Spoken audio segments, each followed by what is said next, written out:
Okay, bilang isang BS Computer Engineering student, anong klaseng research ang dapat na ginagawa niyo? Si Larry Simon, palatao ba 'to o palatao? Larry Simon, anong klaseng research ang ginagawa mo?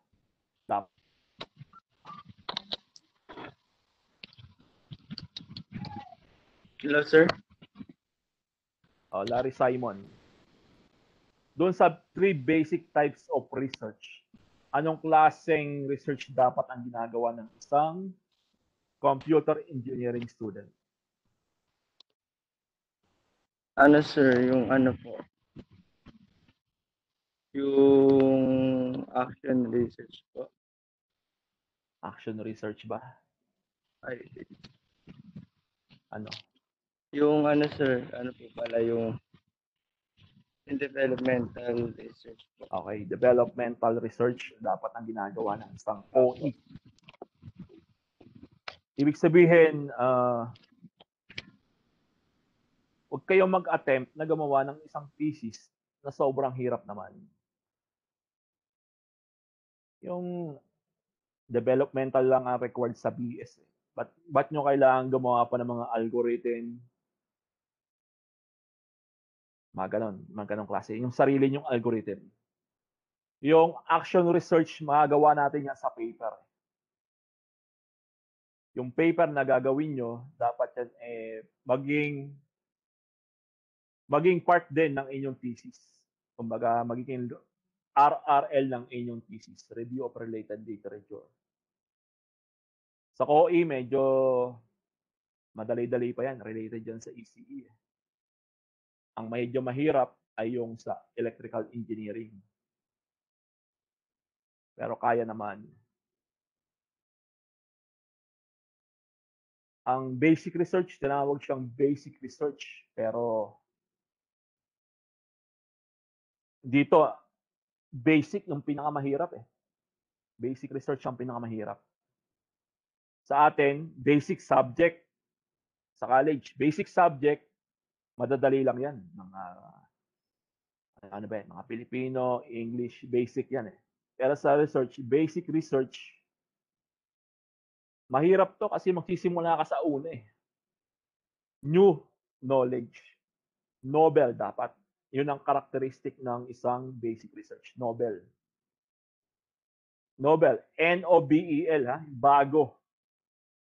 Na stock of knowledge, nasa year 2021 na tayo. Marami na mga inventor, mga scientist na sumulat ng mga papers. Napakahirap na mag-isip ng kung anong bagong iisipin mo. Pero meron pa rin.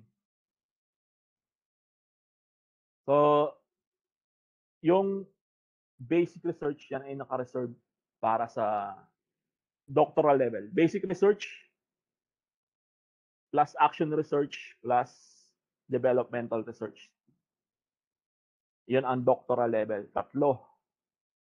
Masteral, hindi mo kailangan gumawa ng basic research. Pwedeng yung mga algorithm, yan ang gamitin mo. Algorithm ng ibang tao. Pero yung problema na susolusyonan mo, yun ang Nobel. Yung solution sa problema, yun ang Nobel. Masteral. Developmental, hindi mo kailangan gumawa ng algorithm na simulation. Ito, pero pa rin kasi gagawa ka ng isang bagay na may hardware eh. Especially sa COE, meron niyang automation, meron niyang kailangan mong i-automate ang isang bagay, pabilisin. Solution sa isang bagay.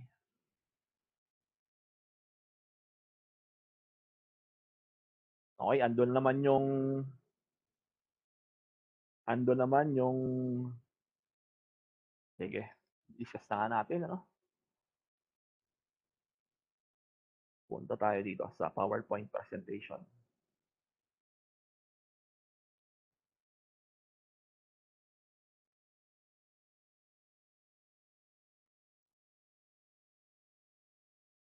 So ito ay na-discuss na doon sa YouTube video. So, tingnan natin, baka meron pa tayong may dadagdag. Ito yung mga definition ng research. Yung kaninang discussion namin ay ni-record ko. I-upload ko rin yan doon sa channel. Pero ito, English pa nga ang ginawa ko para maganda. Pero ngayon, ano pa may pwede nating maidagdag na hindi ko na-discuss kanina. So, ang research ay search again. Kumbaga, remake, make again, retake.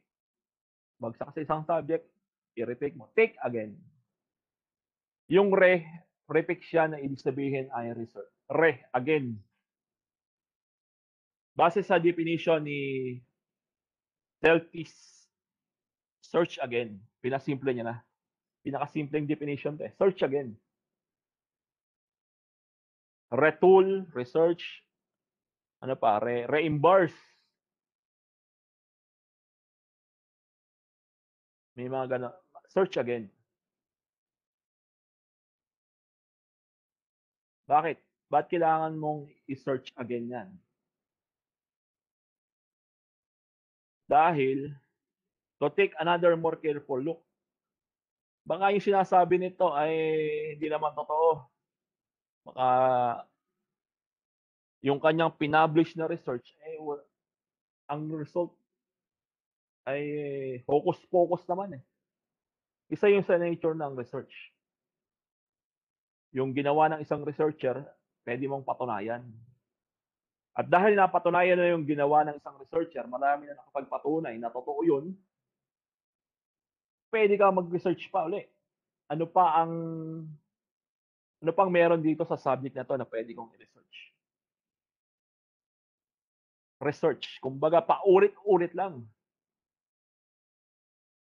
Yung example niyan ay yung cellphone. 1G, naging 2G, naging 3G, 4G, ngayon 5G na. Paulit-ulit lang. May nag-research ko sa 1G. Pwede naman talaga cellphone napatunayan. 2G ang ginamit. Binago yung mga multiplexing involved. Ginawa 3G, 4G, hanggang ngayon 5G na. Nabago na yung mga frequency. Ano kaya kung i-research ko kung pwede ba yung gantong frequency? O pwede. Hanggang tumaas, naging 5G. Isang katangian ng research ay systematic quest for undiscovered truth. Systematic quest. May sistema. Ano ba yung sistema na yun? Isang sistema, maraming sistema dito pero systematic. Yung thesis nyo, para masabing kompleto na kayo, kailangan mag-publish kayo ng mabubukbay nyo. At ang laman noon ay Chapter 1, Introduction, Chapter 2, Review of Related Literature, Chapter 3, Methods, Chapter 4, Results, Chapter 5, Conclusion. Systematic. Hindi pwedeng thesis yan, pero ginawa mong essay writing. Yung result mo, essay writing. Thesis yan, pero ginawa mong tula. Hindi pwede yun. Kailangan kung anong sistema, yun ang gawin mo. O integrate mo. Ano ba? Thesis yan, ginawa mong rap battle. Hindi pwede yun. Systematic quest for undiscovered truth. Gaya nga ng, ano pa yung mga undiscovered truth? Gaya ng example ko kanina, nagkaroon na ng 5G, baka meron din 6G. Ito, mga 1970s, bago pa ako pinanganak nito, ito yung mga definition. Systematic attempt to provide answer to question. Attempt to provide answer to question. Merong definition na attempt. Kasi merong mga research na failed. failed yung result. Isang example niyan yung thesis ng ECE dati. Pinropose ay GSM Signal Jammer. Oy, approve yung title na yon. Pero nung nagawa yung device, nagawa yung hardware, ayaw gumana. Ayaw gumana ngayon ng in theory, pinalo yung mga circuit, pero hindi nagana. Kasi yung PCB, dahil mataas na yung frequency, naging ano na rin siya, naging parang antenna na rin siya. Yun ang isang factor. Para mag-jam yung signal, kailangang ilapit mo yung signal jammer sa cellphone ng dikit na dikit. Gumagana naman, pero yung expectation na ma-jam niya yung signal sa buong room, hindi nangyari. Gagana lang siya pag nakadikit. Ay yung thesis na yun, ang objective ay i-jam yung cellphone sa rolly hall, sa library, doon sa quadrangle. Yun ang unang objective niya eh. Pero hindi nangyari. So, attempt. May pagkakataong ang isang research ay attempt lang. So, pwedeng successful, pwedeng hindi. Pero, bagamat yan eh hindi successful, pwede mo pa rin siyang sulatin. So, gaya nga ng case na yon, nakagraduate naman ng estudyante kahit failed. Pero kung gagawa kayo ng research, eh yung tipong alam nyo magiging successful. Paano mo malalaman magiging successful? Meron tayo mga RRL. Kapag may ibang mga tao na nakagawa niyan, nagawa na yan ng ibang tao, eh paulit-ulit na, may mga konting improvement lang, yan ay most likely magiging successful. Yun ang silbi ng literature. Pero kung gagawin mong thesis ay medyo bago, gaya ng sinabi ko, mahirap gumawa ng thesis na Nobel para sa isang BS student. In terms of, halimbawa, bagong algorithm, bagong mathematics, bagong on that level. It is searching for theory, for testing theory, or for solving a problem. Searching for theory. Gagawa ka na ng sarili mong theory. Pwede ba to? Pwede ko bang ma-identify, ma-classify ang kape using image processing? Meron ka ng iniisip na may theory ka na eh. At tingin ko, magkakaiba ito mga kape na ito. May 4 na klase ng kape. Excelsa, Arabica, Robusta, Liberica. Baka ito ay kaya ko gumawa ng device na pwede mag-classify nitong kapeng ito. Kasi nakikita ko na ito ay yung isa maliit, isa malaki, isa bilog, isa haba. O, i-test natin yung theory na yon. At anong problem ang sinosolve mo? Gusto ko maging, kahit hindi ako expert, ay kaya kong classify yung mga kape na yan. So, dahil, eto, si Mojica, ito, base lang to sa PowerPoint ni Mojica, ni Elmer Rico Mojica. Itong mga to, derived to doon sa kanyang PowerPoint presentation. Makikita nyo naman sa last page nito, in-acknowledge ko yung author, saan ko kinuha yung material. So, gumawa rin ako ng sarili kong definition. Ito yung mga based on na-experience ko sa research. It is to search for solution to a gap in knowledge in a systematic and scientific way. To a gap in knowledge. Dito pag gumagawa ka ng thesis, isa yun sa pinaka mahirap. Ang maghanap ng problema or gap in knowledge. Mahirap maghanap ng gap na yon. bilang tao, ayaw natin ng problema eh. Pero dito sa thesis, hahanapin natin talaga yung problema. Ano ba? Gusto kong solvein to. Kailangang may mahanap ka ng problema na sosolvin mo, na kailangan na sosolvin mo. 'Yun ang ginagawa ng thesis. At ang solusyon doon sa problemang 'yon kailangang may sistema at scientific na paraan. Hindi puwedeng hypothesis lang. Hindi puwedeng hula-hula lang. Kailangan systematic and scientific.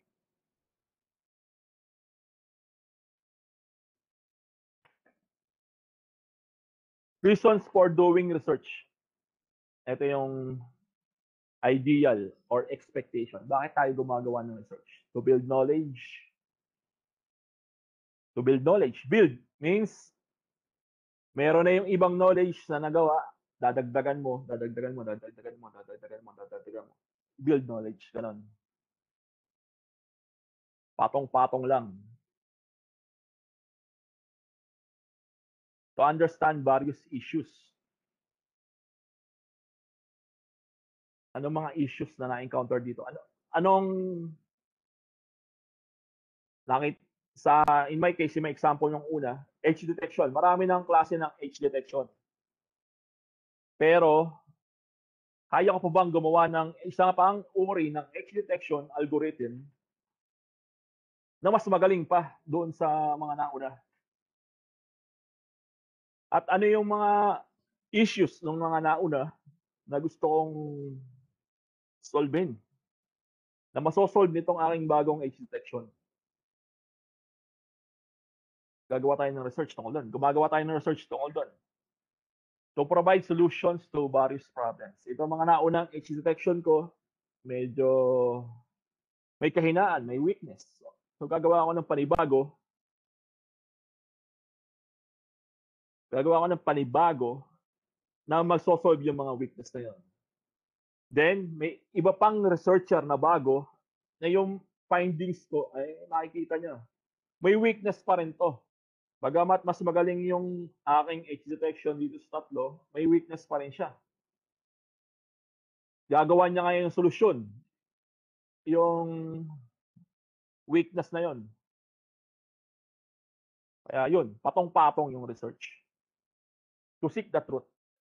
Isa yan. Bilang taga Cavite State University, ang ating, ano bang tawag doon? Tenets. Truth, excellence, truth, excellence, service. To seek the truth. Totoo ba yan? Gagawa kayo ng paper dito, mag-thesis kayo. Yung mga, tama ba? Na mga results mo ay yun talaga ang nakuha. Kapag may ibang gumawa yan, ibang researcher ang gumawa yan, baka iba naman ang maging resulta. Sinabi mo na mas magaling ang iyong edge detection, pero pagka ginawa ng ibang researcher, following the same methods na diniscuss mo sa iyong paper, ay baka iba naman ang maging resulta. So, it's not truth. Mababash ka niyan dito sa academic community. Ginawa ng isa, na-prove na nagsasabi ka ng mali. Pangalawa, same findings pa rin. Mali talaga yung sinasabi mo eh. Pangatlo, pang-apat, pang-lima. Pag marami na nagsasabi na mali talaga yung sinabi mo, mapapahiya ka. Kaya dapat yung isusulat mo sa paper ay truth. Yung tama lang, yung katotohanan. Marami nang napahiya dyan na mga researcher. Mga nawalan ng credibility. Dahil, ba't ka maniniwala sa taong ang sinusulat naman ay dinaya yung result. Bias. So, hindi maganda. To nourish the mind. Sino ba sa inyo ang pangarap maging scientist ng bata pa kayo? Anyone? Sino sa inyo ang ewan ko, panahon namin ang gusto namin maging Einstein. In the back of our mind, parang gusto namin 'yun. Einstein, napanood ko lang Voltes 5, andun si mga scientist yung ano nila, yung mga leader ng Camp Build Falcon. So, at the back of your mind, gusto mo ring maging katulad nila. Meron tayong mga hero. Meron tayong hero na gusto natin maging katulad nila. Ewan ko sa generation nyo, baka mga scientist na gusto nyo ay sina Jimmy Neutron or Dexter of Dexter's Lab. Hindi ko alam hindi ko alam ang mga generation nyo. To nourish the mind.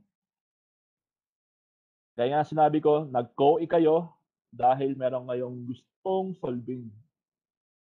Kaping-kati kayo na solving yun. Anong problema na yon na gusto nyo solving? Bata pa kayo, ando na yon. Gusto kong solving to. Ako, nag-ECE ako dahil gusto ko gumawa ng robot. Yun ang nakaprogram sa akin, bata pa ako. Panonood ko ng mga Voltes 5 na yan. Robot, andun yung mga robot eh. So, yun. At the back of my mind, gusto kong gumawa ng mga robot na yan. Pero, sobrang laki ng scope pala. As you, habang tumatagal, nare-realize mo na ang kaya mo lang palang gawin ay baka yung kukulang ni Voltes 5. Ito lang yung capability mo. To nourish the mind. Okay, to nourish the mind. That's why we do research. Pero in reality, ito yung ideal na ba't ka gumagawa ng pangsagot sa parang Miss Universe question ito. Expectation. Pero in reality, pag tinanong ka ng same question, baka ito yung sagot mo. Trabaho ko kasi yan. Bilang estudyante, ay trabaho nyo ang mag-research. Alam nyo yan. Or late nyo na na-realize na kailangan nyo palang mag-research. It's your job. Bilang computer engineering student, ay trabaho nyo na mag-research. Hindi kayo makakagraduate. Requirement yan for your graduation ang magawa ng thesis. It's your job. Binibigyan ko kayo ng trabaho na kailangan nyo mag-publish ng paper. It's one of your job as a student. At kailangan matataas na yung naging grade nyo. Nakita ko, na-obserbahan ko eh. As a registration advisee, ang tataas na mga grade ng mga estudyante. And because of that, maaaring kayong maging cum laude lahat. Pag nagtagal pa itong pandemic, maaari kayong cum laudehin lahat dahil sa mga grades nyo. Kaya, you need to prove your worth. Kailangan nyo makagawa ng paper, makapagpapublish ng paper within 5 months. In addition to your research title, to prove na talagang kayo ay cum laude material. Dahil obserbasyon ko yan, yung nakaraang mga batches ng ECE, ang mga nakakapagpapublish lang within 1 semester ay yung mga nagiging cum laude. Merong iba, hindi nakapagpapublish, pero tingin ko, dapat maging cum laude rin yun. Merong iba na hindi cum laude, pero nakapagpapublish. The mere fact na nakapagpapublish sila, tingin ko, cum laude material din yun. Pero ang hypothesis, if you are a cum laude or honor graduate candidate, you can publish a research paper within this amount of time na nalalabi. Kaya yan ng mga cum laude. Kumbaga, ang killer instinct ay andon sa kanila. Hindi nila kailangan ng 1 taon, 5 taon, 5 months, tapos yan sa akin. Tira yan. warat yang paper na yan. Hindi ko kailangan ng mahabang panahon dahil cum laude material siya, cum laude, ano ba yan? Cum laude mindset talaga siya. O kaya niya. So ito nga yung research endgame. Kailangang may endgame. Avengers Endgame. Ano nangyari sa Avengers Endgame? Namatay si Tony Stark. End na niya yun. End na ng kanyang game. Kumbaga, dapat matatapos na yung Earth nun, katapusan na ng, di ba? Nire-relate ko lang. Kumbaga, dapat may endgame din. Anong pupuntahan matapos mong mag-research? Nakapag-thesis ka, gumastos ka ng sobrang daming pera. Pinilit mo yung nanay mo na nanay at tatay mo maglabas ng 50,000 pesos.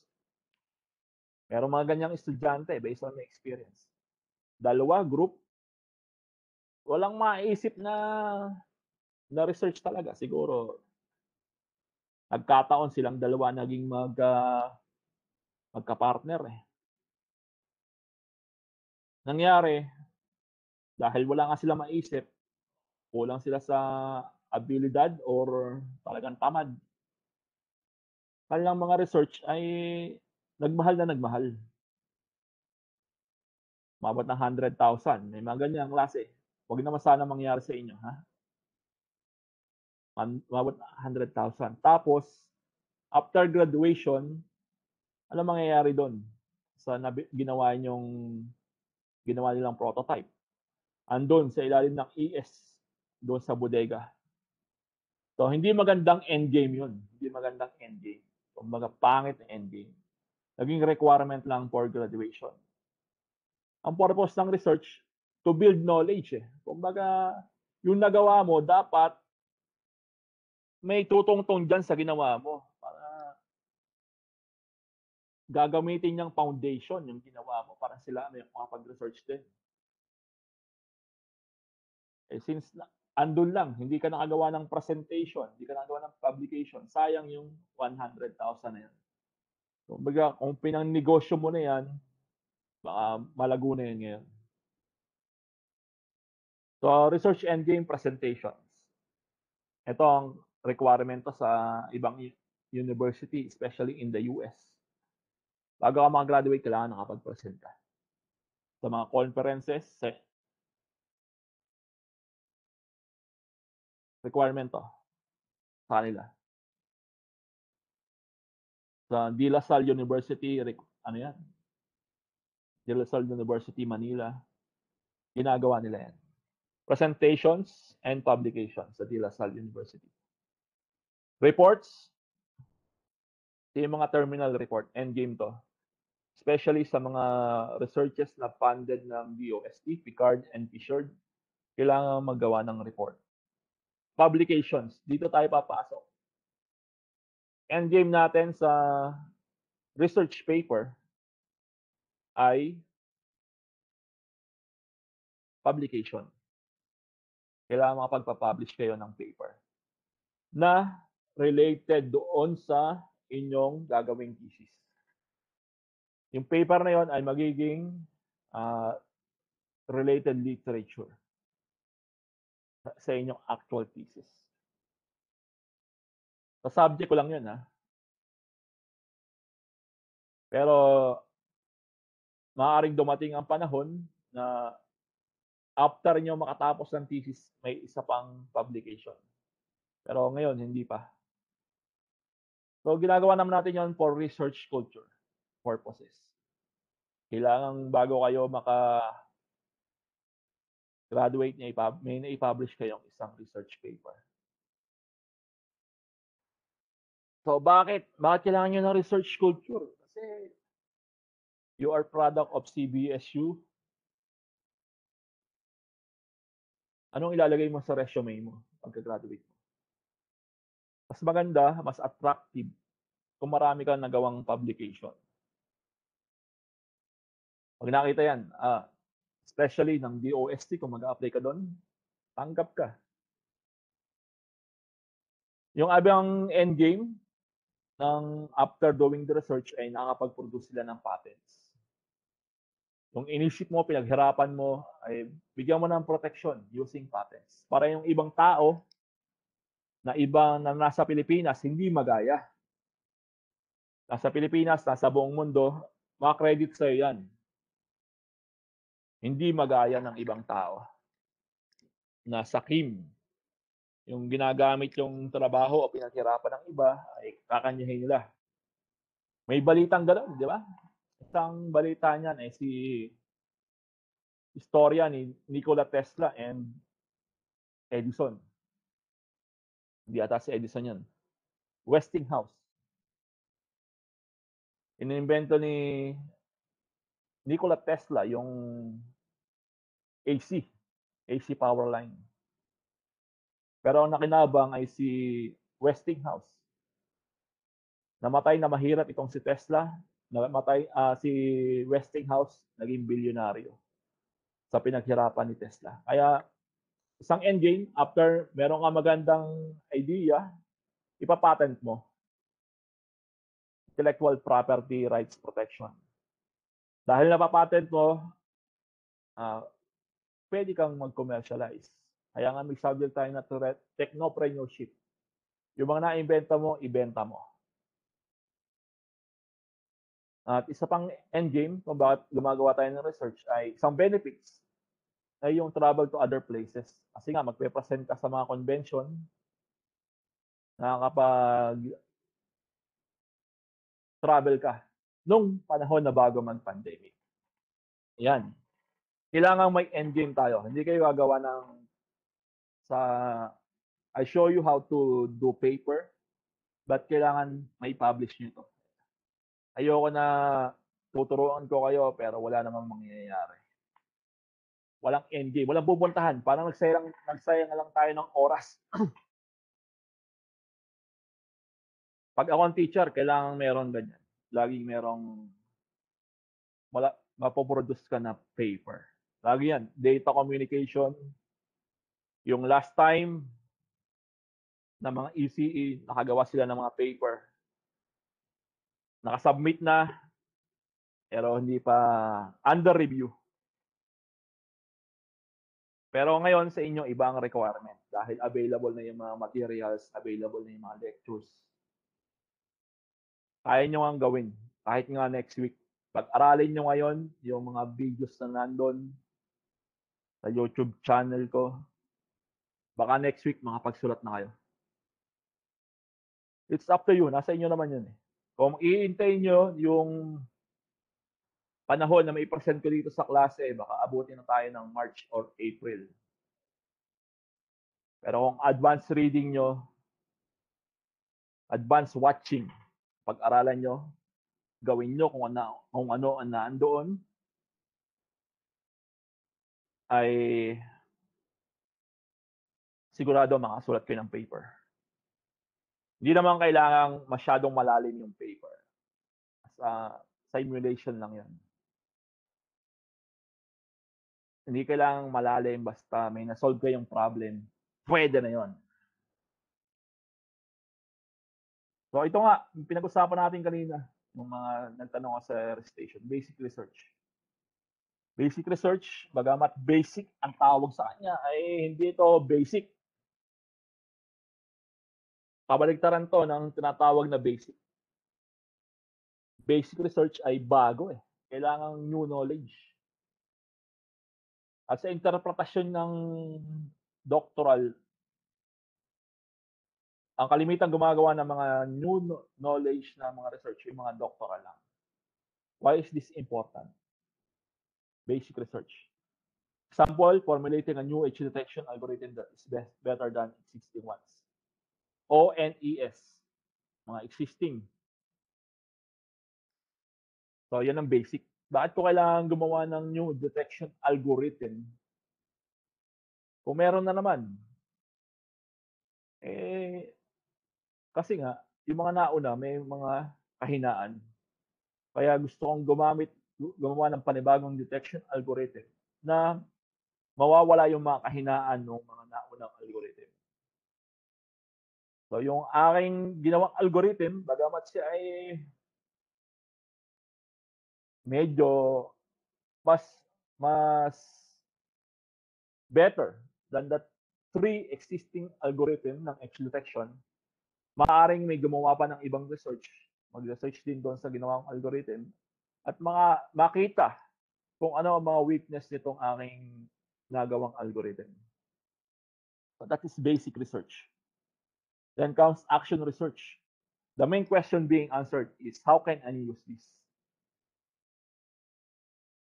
So, ang example ko ay yung nagawa kong edge detection algorithm ay gamitin ko sa green coffee beans picture extraction. Ibig sabihin,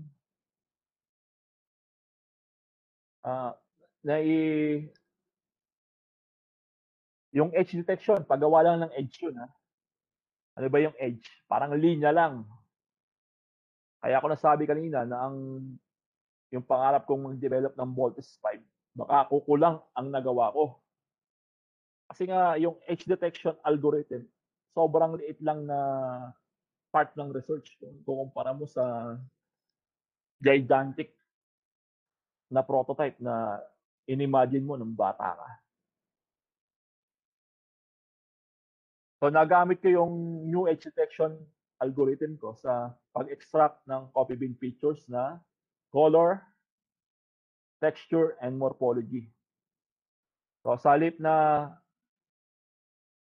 sukatin mo ng ruler ang kape at malaman kung gano'n ito malaman mo yung area, perimeter, length, width.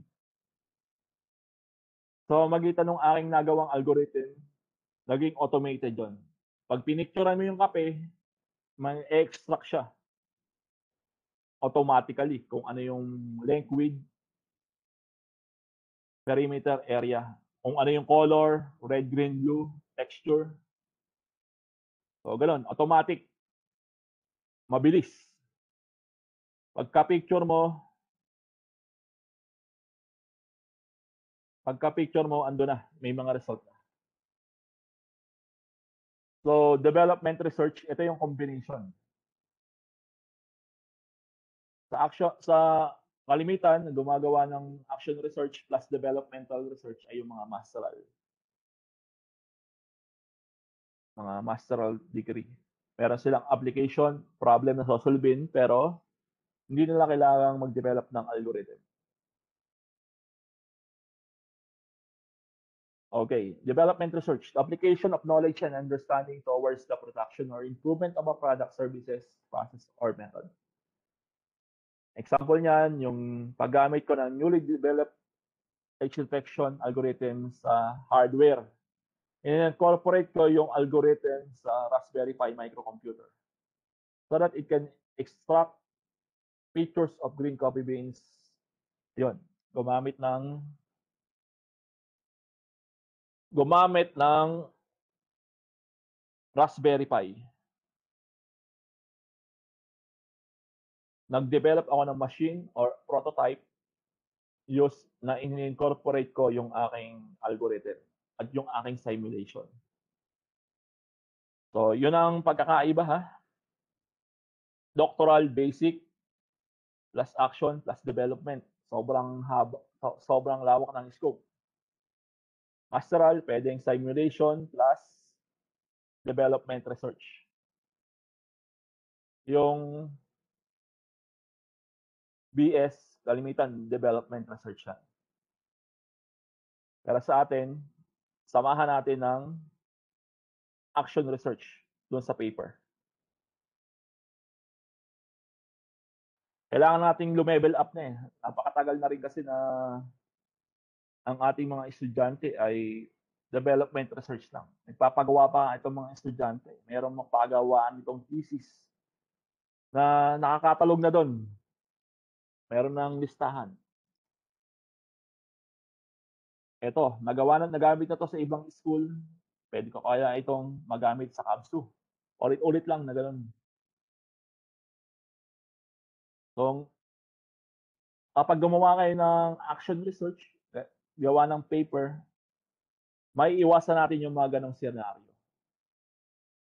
May iwasan natin na yung mga researcher ay bumibili na lang ng mga research na nagamit na ng ibang school. Asan yung research culture? Wala. May mga school na gano'n. Parang, ang tawag doon, moro-moro na lang. Yung research nila, yung mga thesis, binibili na lang sa binibili na lang, may mga pagawaan ng mga thesis. Pagkuha ng board exam, wala, zero lahat. For example, yan sa ECE. Merong school na gano'n. Nakagraduate yung mga estudyante, pero dahil nga puro diskarte na lang lahat, pati thesis, diniskartehan. Pagtingin mo, taon-taon, laging ang mga result ng kanilang board exam ay zero. 0, 0, 0.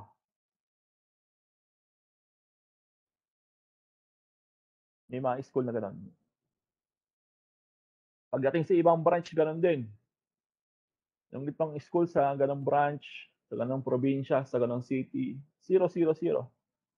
Lahat ng kanilang graduate within a year, wala man lang pumasa sa board exam sa lahat ng branches. Yun ang iniiwasan natin.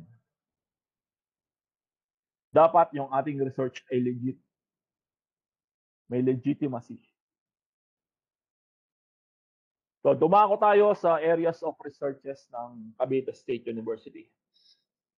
Cavite State University Research and Extension Agendas. Meron 5 area, agri-fisheries and food security. Kung ang interest nyo ay may kinalaman sa pangisda, pwede ito. Food security, pagpapalawak ng harvest, pagpaparami ng harvest, pwede yan. Kasali na yung mga pest control. Ano-ano yung mga naiisip nyo kailangan nyo solvein using computer engineering skills. Public health and welfare, especially ngayong panahon ng pandemic, pwede kayo pumasok sa area na to. Societal development and equality, pwede rin dito. Sample niyan, yung mga researchers na may kinalaman sa gender advocacy and development, GAD. Pwede rin kayong pumasok doon sa biodiversity and environmental conservation. Sample niyan, yung mga air pollution meter, yung mga ECE, meron yan. Smart engineering, ICT and industrial competitiveness. Kalimitan sa mga GCE students, electrical, computer engineering, ECE ay andito sa area na to. Smart engineering. Covers the method, procedures, systems, and tools for the cross-disciplinary system-oriented development and innovative and interconnected product services and infrastructures in the field of engineering. So, sa COE, kalimitan andito. I-automate mo ang process na kalimitan ginagawa ng manually. Tulad ng mga sa agricultural engineering. Kalimitan ganun eh. Mga COE, ino-automate ang mga nagawa na ng mga ag-ing. So yun, ICT na, pasok pa rin dito sa agriculture, fisheries, and food security. So again, ito ay reference, galing to sa presentation ni Elmerico E. Mojica. No, nagkaroon ng webinar series ang CBSU Research Center noong November 3, 2020. So meron ba kayong mga katanungan? O andyan pa ba kayo? Ito mahirap sa online class. Kalimitan ang mga estudyante, hindi mo alam kung andun pa. Na ginagawa ko rin naman pag may mga meeting, minsan naka-turn off ang camera ko. Pero may iba ring ginagawa. Andiyan pa ba kayo mga estudyante? May tanong ba kayo sa di-discuss? Okay, stop sharing ko muna ha. Stop sharing. Tapos pumunta tayo doon sa i-share ako ng isa pa. Ito yung mga kailangan yung requirement. Activity 2.1. February 23, 2021. This is our lesson for today. What is research sa YouTube? Activity 2.1, make reaction video about doon sa what is research video. So napansin ko na yung mga sinubmit ng video, yung kalimitan, pati sa mga ibang section, kalimitan parang hindi nyo na sinabi kung sino ang wala nang reference. Parang original yung sinabi nyo ay galing sa inyo. Pero dapat wag nyong gawin yun kasi sa YouTube, pag nakita niyo yung video ko tapos video nyo tapos hindi kayo naglagay ng reference, maaaring si YouTube ay ipulis kayo. Maaaring may ganun. Pero okay lang naman yan muna kasi first timer naman. Understandable. Kaya bagamat ito ay kinuha ko doon sa webinar, nagandahan ako sa content, nagandahan ako sa pagkaka-present ng speaker. Kinuha ko yung ilan doon. Hindi naman yan lahat. At in-acknowledge ko siya doon sa video, sa last part. Doon sa reference. Make a reaction video. Ibig sabihin reaction video. Sabihin nyo kung ano talaga yung may natutunan ba kayo doon sa video na yon. O wala. Waste of my time. Sabi nyo, that video is a waste of my time and it's already, I will only use common sense that will do it instead of discussing so many things which is a waste of time. Pwedeng gano'n ang inyong mga reaction video. So meron din ako sinama dito, activity 2.2, reaction video about editing a video. Yung mga napanood kong video ay sinubmit nyo, as well as other section. May iba't ibang format Merong hindi gumamit ng Bandicam. Ewan ko kung anong ginamit nyo. Pero pwede nyo siyang i-share. Make reaction video. This skill is necessary if you need to edit your videos. Itong activity 2.2, ang re-refer dito na video ay yung how to use Bandicat. May kinalaman to sa Bandicat. Puntahan nyo na lang yung channel. Hanapin nyo doon yung video na tungkol sa Bandicat. If you have other video editing techniques, kindly include it in your reaction video to share with the class. Pwede nyo sabihin na yung Bandicat, hindi magandang gamitin na software yan. Bakit? Kailangan yung bumili niyan, meron namang libre. At ito nga, pwede nyo i-demo. Pwede nyo rin i-demo na ito yung libre versus Bandicat. Alin na mas maganda? So, activity 2.3. Itong mga ito ay, alam ko, nilagay ko na to sa group chat Nilagay ko as a message. Kinapi-paste ko dito sa notepad, tapos ipinis ko doon sa group chat natin. Activity 2.3, from the 5 research agenda of CBSU or CABSU, state a problem that you want and itching to find solution. Ano yung problema na gusto mong solvein? Bata ka pa, nasa back of your mind, gusto kong solvein yon. As pag ako ay naging computer engineering student. So isulat mo kung ano yung gusto mong solvein na yun. Maaaring ito na maging research title mo. At maaaring ang paper na gagawin mo ay tungkol dyan. So activity 2.3, state a problem that you want and itching to find solution using the downloading techniques shown in activity 1. Download 10 articles related to the said problem. So mag-download kayo. meron na kayong problem na gustong solvein, mag-download kayo ng article 10 related to that research title. Ito pa naman ay pwede pang baguhin. Ang maganda rito ay dahil nga gusto mo siyang solvein, interesado ka, magandang quality yon ng research title. Yung interesado kang solving ang isang problema.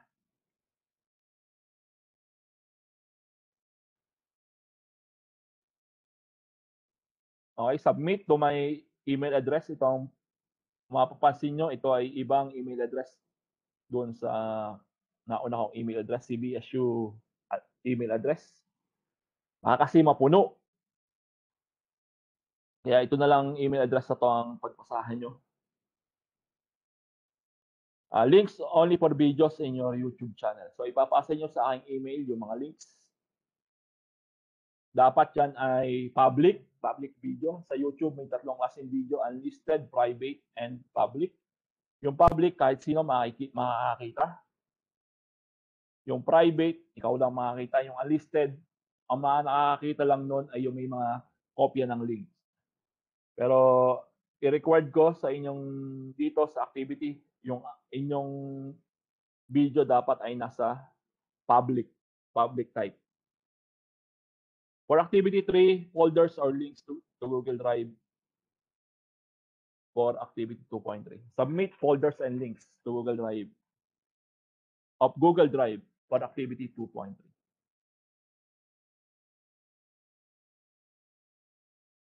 So, meron ba kayong katanungan?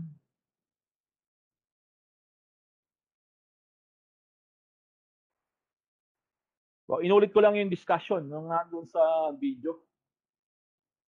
Maaring may mga nasabi ako na hindi ko nasabi doon sa video. Tapos yung sa discussion ko dito sa CPE 3.1, ito CPE 3.2. Maaring iba pa rin yung pagkaka-discuss ko sa for CPE 3.2. Meron ba kayong mga katanungan?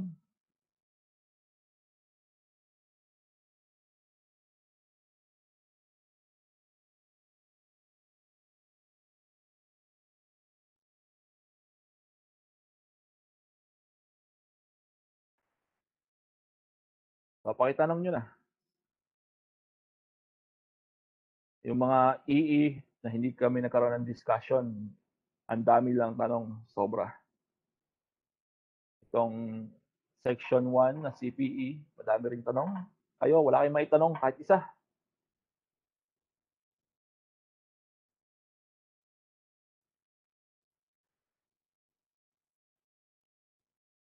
Ayun, sa activity 2.3 po, pipili po ba ng isang research agenda? Oo. Ganun, pipili kayo ng isang research agenda. Yung problem na naiisip nyo, saan research agenda ba yan kasali?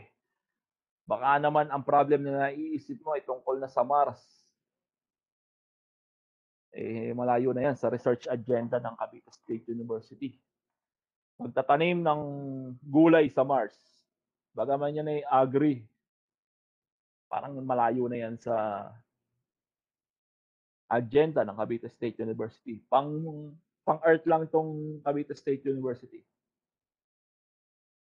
Regarding po dun sa group po sa thesis, kailan po pwedeng magdalawahan, kailan po pwedeng magtatluhan? Ang kalimitan, dalawahan yan talaga. Dalawahan. Kalimitan, dalawahan.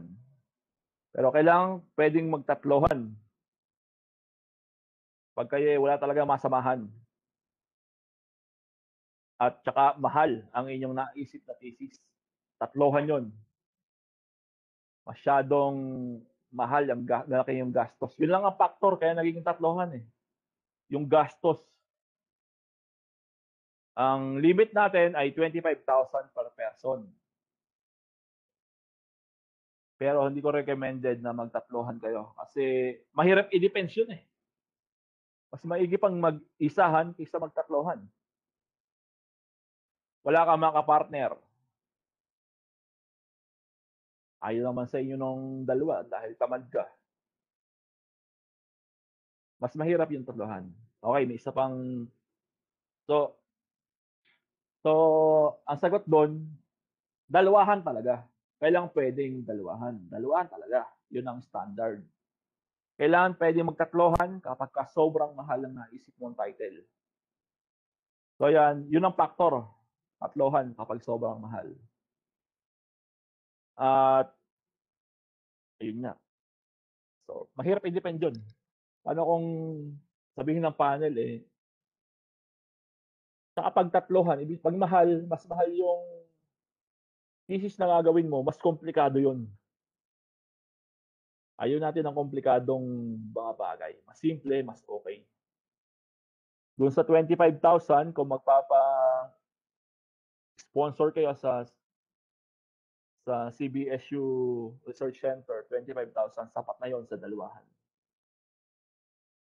Bakit nyo papahirapan ng mga magulang nyo na gumawa ng thesis na napakamahal? Na mag-provide ng pera, ng budget na napakamahal. Hindi yan ideal.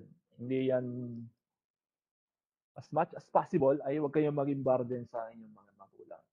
Maganda nga, maganda ang inyong maisip na title, kaya nga gagawa tayo ng paper, para magamit yung skills nyo doon, para makapag-isip kayo ng research title na pwede nating isubmit doon sa CBSU Research Center para yung pag-conduct nyo ng thesis ay libre na.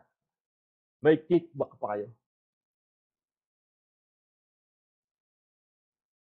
May tanong pa kayo? Sir, so magkaiba po yung ipapublish na, bukod pa po yung ipapublish na paper sa thesis title po na kailangan din po by end of semester. Oo, gaya nabanggit ko, dalawang inyong major activity. Isang published research paper na pwede nyo magawa before the end of the midterm. Parang yung isa midterm, yung isa finals. Yung paper ay parang pinaka-midterm natin, yung isa ay pinaka-finals. Dalawa. Oo. Meron pa ba tanong? Yung sa paper po, individual or yung kagroup na rin po sa thesis title? Yung paper individual. Kasi pagka doblehan yan, meron dyan na aasa na lang. Aasa na lang ako dito. Matalino to, papameryendehin ko na lang to. May mga ganon. Baga parasitic. Parasitic student ang tawag doon. Ang goal ko nga i-prove kung sino sa inyo ang ano ba yan? Yung ibang level. Yun ang goal ko. Ayun. Sir, paano po kung hindi na-publish within the semester? So, meron ganun Accepted is enough. Accepted lang. Papakita nyo sa akin yung sulat ng editor na accepted na to. Accept na yung paper mo. Within 5 months, sakto yun That's enough para sabihin itong journal na to na tinatanggap namin ang iyong paper. Kailan ka pwedeng bumagsak dito sa subject? May activity 1 tayo, na activity 2, hindi ka gumagawa. Ayaw mong gumawa Pwede naman yun. Pero dapat makapagpa-publish ka ng paper. Kumbaga, sabi ko nga sa naunang mga section, makapublish ka ng paper, nakapagawa ka ng research title, 1 na ang grade mo dito sa subject. Kahit hindi ka gumawa ng mga minor activity. Pwede yun. Pero hindi ka nagawa ng minor activity, dahil sabi mo nga, magaling ka, hindi ka pa nakapagpa-publish ng paper, wala ka pang research title, bagsak ka. Pero kung meron kang minor activities, meron kang major activities, hindi nga lang na-publish, incomplete ang grade mo. Ibig sabihin, may kulang ka sa diskarte. dapat dito hindi ka magkamali. Nasabi ko sa inyo.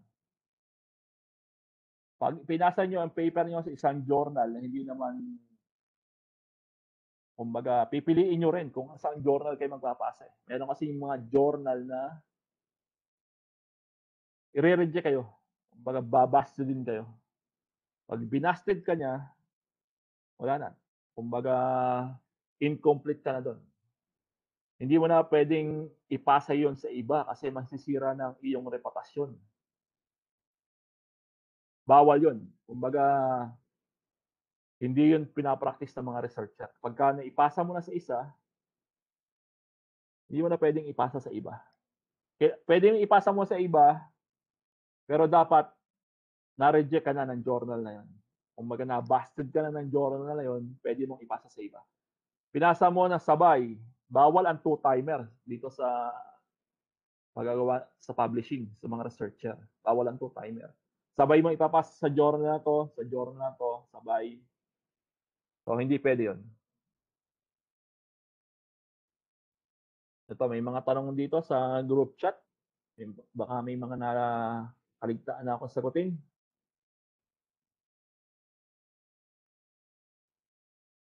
Sir, pwede naman po sa thesis magka-partner na kahit di magka-section. Oo, pwede yun.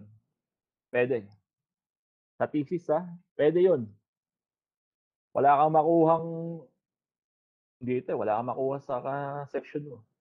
O mas click kayo nung nasa ibang section. Teamwork. Mas ka-team mo yung isang nasa kabilang section, pwede yun. Yung pasahan po na activities this coming Thursday or next week, next Tuesday. Tuesday na.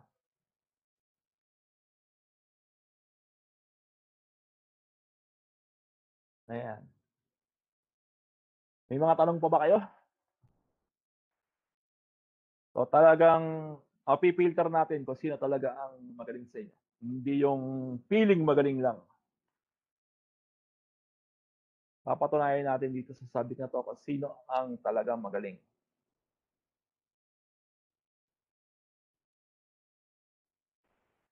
Pag napatunayan nyo yun, ay kayo lagi ang may kukwento ko sa mga susunod ko mga estudyante. Yun, si BJ Garcia ay talagang legend yun pagdating sa klase ko noon. Parang tulog ka na, BJ. Parang nakaganyan ka lang. Wala ka namang, ikaw na ang binibida ko dito, wala kang career action. Ganyan ginagawa ko sa seminar. Natitig lang ako sa speaker. Kala ng speaker, nakikinig ako, pero tulog na ako.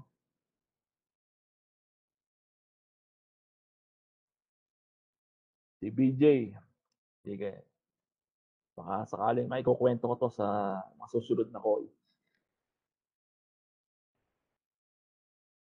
Yan, ikaw si MJ Belga. Ano-ano mo si BJ, MJ?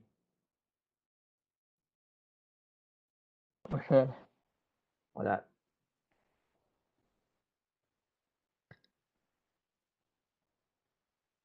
Yun. May tanong pa kayo?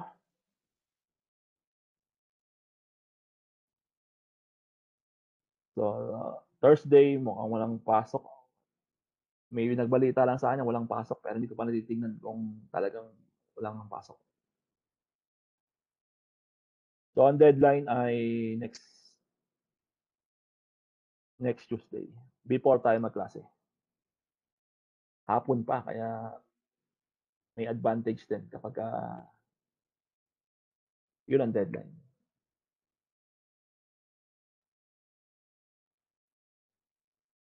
So, this session is recorded. Pwede niyo itong mapanood i-upload ko doon sa YouTube channel, pati yung session namin sa kanina sa OE 31, CPE 31.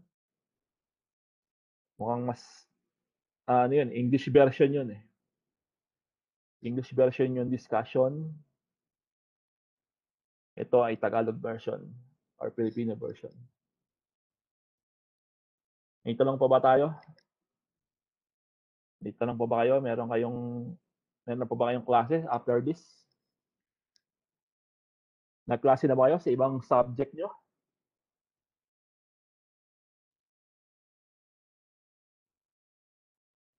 So, kailangan niyo magseryoso dito sa subject na 'to.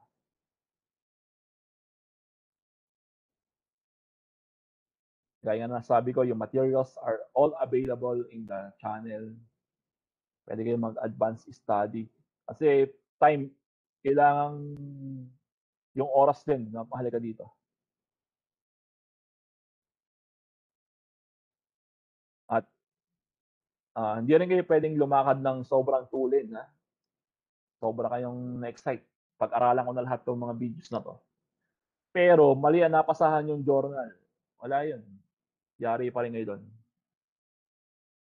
Before kayo magpasa, ay coordinate nyo muna sa akin. Sasabihin ko kung yan ay tamang journal na pagpasahan o hindi.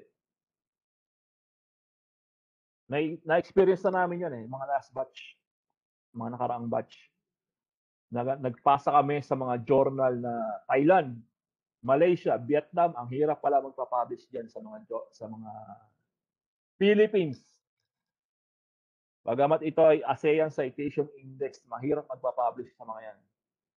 Ang pinakamadaling magpa-publish ay yung sa Indonesia. Punta tayo sa website ng ASEAN Citation Index. Hanapin nyo ang mga journal na Indonesian. Pwede rin sa may bayad. Accepted lang naman ang kailangan natin. Kung yan ay accept, may bayad, wala tayong pambayad, maghintay tayo na magkaroon tayo ng pambayad. Importante, accepted.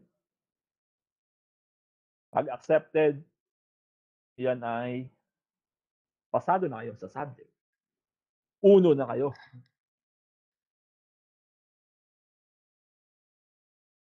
Provided na meron din kayong research title.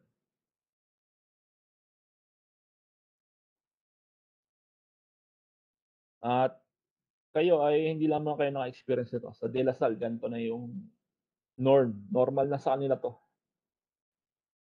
Ang pinagkaiba nga lang sa De La Salle, pag nagpa-publish yung mga estudyante, meron talaga silang pambayad. Dito sa KABSU, as much as possible, hindi natin ginagawa na bayaran ng estudyante yung publishing fee. Kasi libre tuition na nga kayo, di ba?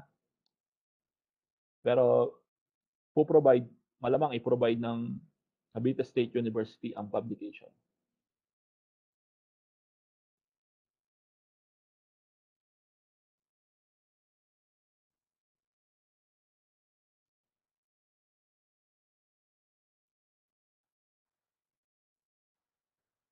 Sa pa nga pala,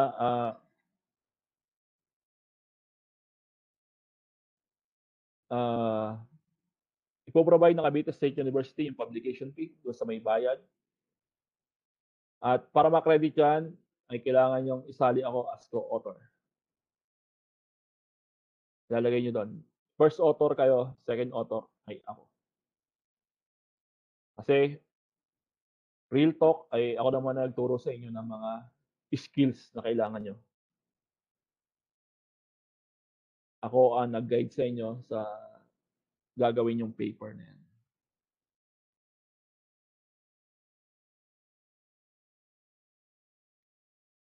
Agree ba kayo doon? No choice naman kayo. Yun naman kasi ang norm talaga. Ang teacher, kasama yan as author sa mga sa mga mapoproduce ng mga estudyante. Kasi pag bachelor lang, medyo hindi pa masyadong pinaniniwalaan yan sa academic community. Pero pag may kasamang masteral or doctoral na author, paniniwalaan na yan.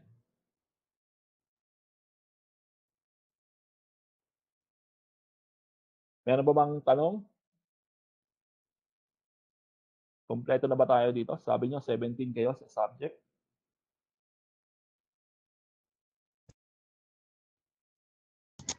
$16 po, sir.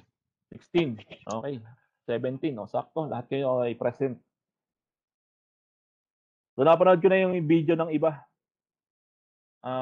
Yung comment ko nga lang ay talagang Yung sa iba, hindi nyo in-acknowledge kung saan ang reference. Kumbaga, yung iba, may mga ganun. Pero understandable kasi nga, first timer eh.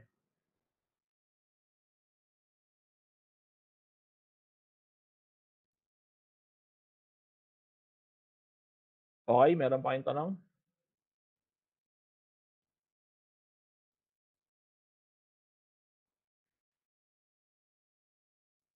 Okay, meron. Wala na. Sa chat box, sa chat, ay nasagot na lahat. So, pag-aralan nyo rin yung sa ibang section.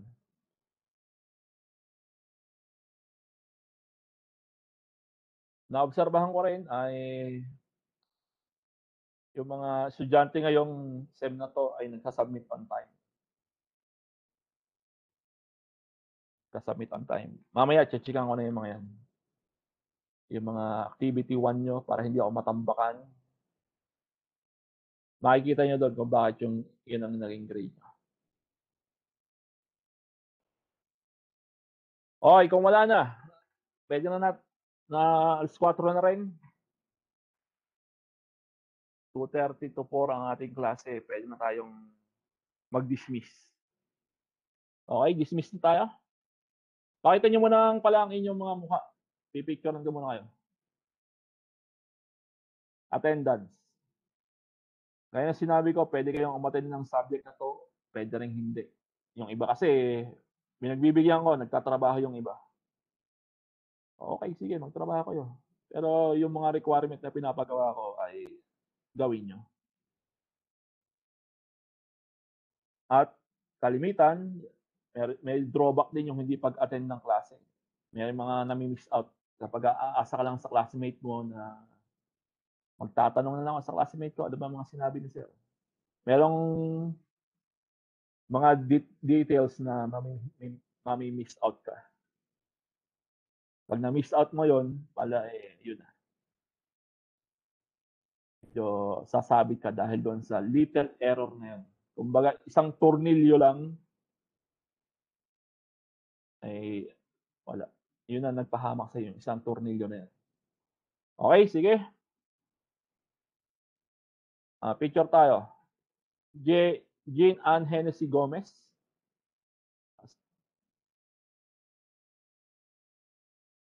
Wala pa, hindi pa naka-video si Jean Ann Hennessy. Okay, 1, 2, 3. Okay, isa pa. Kaya lang, sige. So, andito.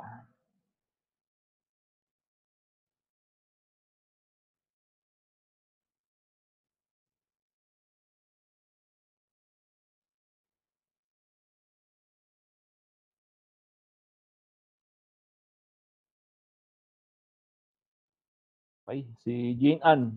Wala yatang camera si Jean Ann. O, pwede na yun. Si Jean Ann. Okay, dismiss na tayo. Salamat po. Thank you po, sir. Okay, salamat sa inyong pag-attend dito sa klase. Thank you po. Thank you po. Maraming salamat.